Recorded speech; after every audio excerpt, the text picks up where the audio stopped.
சரண் Krishna YouTube சேனலுக்கு உங்களை அன்புடன் வரவேற்கின்றேன். பள்ளி எந்த வீட்டில் பேசும், எந்த வீட்டில் பேசாது அப்படிங்கிறத பற்றி தான் இந்த வீடியோவில் தெளிவாக நம்ம பார்க்க போகிறோம். நம்ம சேனலில் உள்ள வீடியோவை ஃபஸ்ட் டைம் நீங்கள் பார்க்குறீங்க அப்படின்னா மறக்காமல் நம்ம சேனலை சப்ஸ்கிரைப் பண்ணி வச்சுக்கோங்க. வாங்க வீடியோக்குள்ளே போகலாம். தெய்வங்கள் பல வழியில் மனிதர்களுடன் பேசுவார்கள். அப்படி பல வழிகளில் ஒரு வழிதான் இந்த பள்ளிகளின் மூலம் வீட்டில் பேசுவது. எந்த வீட்டில் பள்ளிகள் இருக்கின்றதோ அந்த வீட்டில் ஒரு தெய்வ ஆற்றல் இருக்கின்றது அப்படிங்கிறத தெரிஞ்சுக்கலாம்.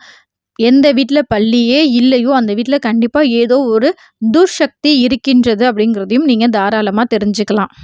அந்த காலத்தில் பார்த்தீங்கன்னா நல்ல புது வீடு கட்டினாலும் அந்த வீட்டில் பள்ளி முதல்ல குடியேறிடுச்சா அப்படின்னு பார்ப்பாங்க. பள்ளி வந்த பிறகு தான் வீட்டில் மற்றவர்கள் பால் காய்ச்சி குடியேறுவாங்க. அந்த பழக்கம் நம்ம முன்னோர்கள் காலத்திலிருந்தே நமக்கு தொன்று தொட்டு வருகின்றது. பள்ளி அப்படிங்கிறது ஒரு நல்ல அதிர்வலை, தெய்வாற்றல் நிறைந்த ஒரு உயிரினம்.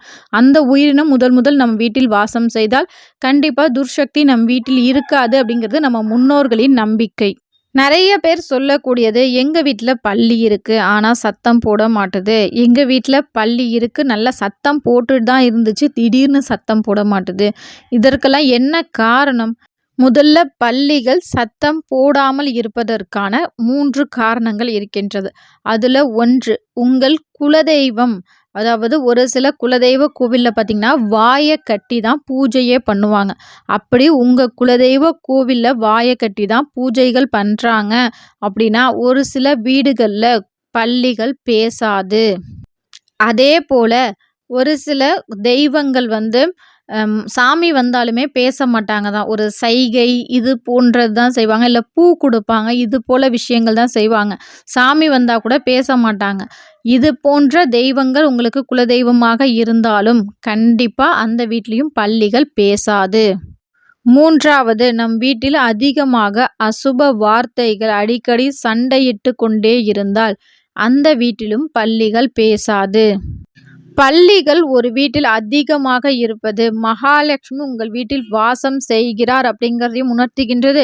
உங்களுக்கு ஒரு நல்ல செல்வ நிலை முன்னேற்றம் ஏற்பட போகின்றது அப்படிங்கிறதையும் உணர்த்துகின்றது. அதே போல் இன்னும் ஒரு சிலரோட கேள்விகள் என்ன அப்படின்னு பார்த்தீங்கன்னா, எங்கள் வீட்டில் பள்ளிகள் இருக்குது, எங்கே இருக்குதுன்னு பார்த்தீங்கன்னா வீட்டுக்கு வெளியில் தான் இருக்குது, அங்கேயே தான் சத்தமிடுகின்றது, நாங்கள் என்ன பண்ணுறது அப்படின்னு கேட்டிங்கன்னா, ஒரு சில குலதெய்வங்கள் தங்களுடைய குழந்தைகளை காவல் காப்பதற்காக தலைவாசலே நான் உனக்கு காவலாக இருக்கிறேன் என்று தலைவாசல்லையே இருப்பார்கள். அங்கிருந்தே தான் சத்தமும் போடுவார்கள். இதனால் பயப்பட தேவையில்லை. உங்கள் தெய்வம் உங்களுக்காக உங்கள் வாசலில் காவலாக இருக்கின்றது என சந்தோஷப்படுங்கள். எந்தெந்த வீடுகளில் பள்ளிகள் பேசும் அப்படின்னு பார்த்தீங்கன்னா, தெய்வ சக்தி நிறைவாக இருக்கின்றது, உங்கள் குலதெய்வத்தின் அனுகிரகம் உங்களுக்கு நிறைவாக இருக்கின்றது என்றால் கட்டாயம் உங்கள் வீட்டில் பள்ளி சத்தமிடும். அதுவும் நீங்கள் பேசி கொண்டிருக்கும் போது சவனம் கொடுப்பது போல, அது சரிதான் அப்படின்னு சொல்வது போல கண்டிப்பாக பள்ளிகள் சத்தமிடும். அதே போல் உங்கள் வீட்டில் குறிப்பாக இந்த 3 இடங்களில் பள்ளிகள் இருக்கும். 1 உங்கள் பூஜை அறை, 2வது உங்கள் தலைவாசல், 3வது நீங்கள் பணம் வைக்கும் இடங்களுக்கு அருகில். அதாவது நீங்கள் பீரோலில் பணம் வைக்கிறீங்க அப்படின்னா பணம் வைக்கும் போதும் நீங்கள் பள்ளிகளை பார்ப்பீங்க, பணம் எடுக்கும் போதும் பள்ளிகளை பார்ப்பீங்க, அந்த பீரோல் இடுக்கு பக்கமும் பள்ளிகள் இருக்கும். இது போன்று இருந்தால் உங்கள் வீட்டில் ஒரு நல்ல தெய்வ ஆற்றல் இருக்கின்றது, குலதெய்வத்தின் அனுகிரகம் உங்களுக்கு நிறைவாக இருக்கின்றது அப்படிங்கிறத நீங்கள் தாராளமாக தெரிஞ்சுக்கலாம்.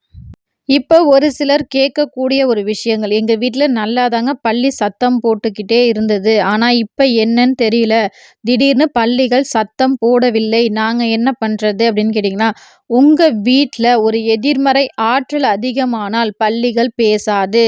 அதற்கு என்னங்க பண்ணுறது அப்படின்னு கேட்டிங்கன்னா, உங்கள் வீட்டை முழுவதுமாக கோமியம் கிடைத்தால் கோமியம் கிடைக்காத பட்சத்தில் மஞ்சள் கல்லுப்பு கலந்த நீரினால் வீடை சுத்தம் செய்து உங்கள் வீட்டை சுற்றி கோமியம் தெளித்து விடுங்க. அல்லது மஞ்சள் கலந்த கல்லுப்பு தண்ணியை வீடு முழுவதும் தெளித்து விட்டு வீட்டில் வெண்கடுகு, குங்குலியம், சாம்பிராணி இதை 3ஐயும் சேர்த்து நல்ல தூப புகை போடுங்க. தூப புகை போட்டு உங்கள் வீட்டில் உங்கள் குலதெய்வ விளக்கு, உங்கள் இஷ்ட தெய்வ விளக்கு, காமாட்சி விளக்கு என அனைத்து விளக்குகளையும் ஏற்றி தொடர்ந்து 7 நாட்கள் காலை மாலை 2 நேரமும் நல்ல வாசனை மிகுந்த பத்தி ஏற்றி வச்சு தூபம் போட்டு போட்டுக்கொண்டே வாருங்கள்.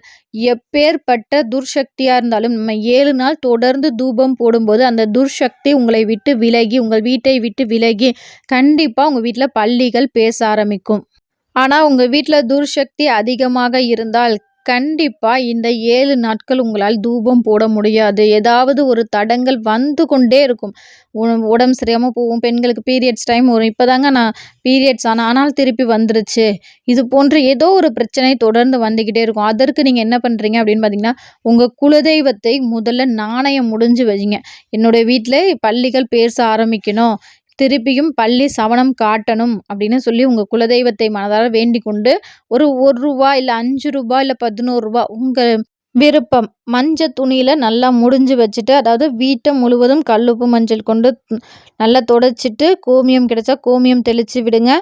தெளித்து விட்டுட்டு அதற்கப்புறம் இந்த நாணயத்தை முடிந்து வையுங்கள். நாணயம் முடிந்து வைத்த பிறகு அன்று ஒரு நாளாவது பஞ்ச காவிய விளக்கு உங்கள் வீட்டுக்கு பக்கத்தில் இருக்கிற நாட்டு மருந்து கடைகள்லாம் போய் கேட்டிங்கன்னா தருவாங்க.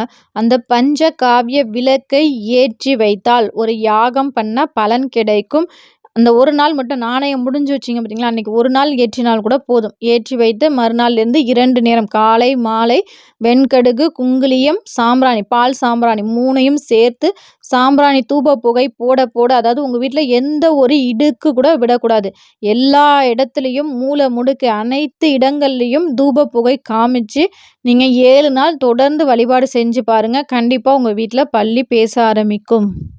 இந்த வீடியோ பார்க்குற உங்களுக்கு உங்கள் குலதெய்வம் ரொம்பவே பிடிக்கும் அப்படின்னா, ஓம் என் குலதெய்வம் நமக அப்படிங்கிற கமெண்ட்ஸை மறக்காமல் எங்களோட கமெண்ட் செக்ஷனில் ஷேர் பண்ணிக்கோங்க. இந்த வீடியோ உங்களுக்கு பயனுள்ளதாக இருந்தால் இந்த வீடியோக்கு மறக்காமல் ஒரு லைக் பண்ணி சப்ஸ்கிரைப் பண்ணி வச்சுக்கோங்க. மேலும் உங்கள் ஃப்ரெண்ட்ஸ் அண்ட் ஃபேமிலிக்கு இந்த வீடியோவை ஷேர் பண்ணி விடுங்க. இந்த வீடியோ உங்களுக்கு பயனுள்ளதாக இருக்கும் என்ற நம்பிக்கையில் மற்றொரு வீடியோவில் சந்திக்கிறேன். இந்த வீடியோ உங்களுக்கு பிடிச்சிருந்தால் லைக் பண்ணுங்கள், ஷேர் பண்ணுங்கள், மறக்காமல் சப்ஸ்கிரைப் பண்ணுங்கள். இது உங்கள் சரண் கிருஷ்ணா யூடியூப் சேனல். நன்றி, வணக்கம்.